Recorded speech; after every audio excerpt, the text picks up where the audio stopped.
সপ্তাহের শুরুতেই শুভেন্দু অধিকারী বোমা ফাটানোর কথা বলেছিলেন। এসএসসি মামলার রায় কি সেই বোমা বিস্ফোরণ? এই প্রশ্নেই তোলপাড় রাজ্য রাজনীতি। আদালতের রায় আগে থেকেই কিভাবে জানলেন শুভেন্দু? প্রশ্ন খোদ তৃণমূল কংগ্রেস নেত্রী।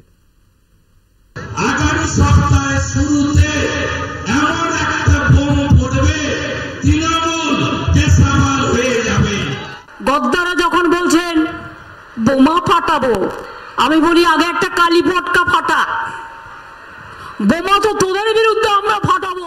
ভোটের মুখে শুভেন্দুর বিস্ফোরণ হুঁশিয়ারি, যাকে ঘিরে জোর চর্চা। এরই মধ্যে সোমবার এসএসসি মামলায় রায় দিয়েছে কলকাতা হাইকোর্ট।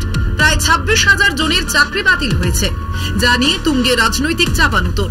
প্রশ্ন উঠছে, এই বিস্ফোরণের কথাই কি বলেছিলেন বিরোধী দলনেতা? কোর্ট কি রায় দেবে সোমবার? তুই শনিবার দিন জানলি কোত্থেকে? যদি রায়টা নিজেরা লিখে না দিস, যদি রায়টা নিজেরা তৈরি করে না দিস, তোরা জানলি কোত্থেকে? কালকে সিবিআই কার বাড়িতে যাবে আগের দিন বলে দিচ্ছিস? নিয়োগ দুর্নীতির রায়ে ভোটের মুখে আদালতে ধাক্কা খেয়েছে রাজ্য। অস্বস্তিতে শাসক দল তৃণমূল কংগ্রেস।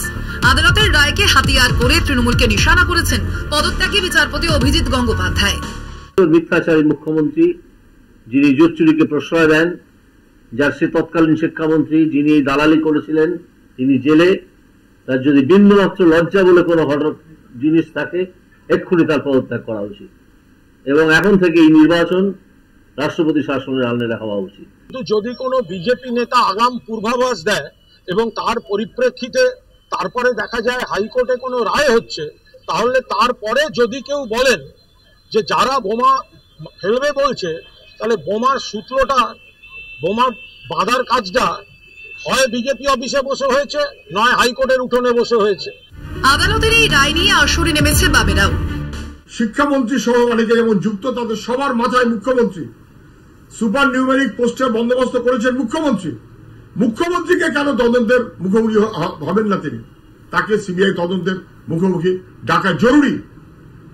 বাংলার সমাজ জীবনকে এত কলুষিত করা, যুবকদের এত সর্বনাশ করা অতীতে কেউ কখনো করেনি।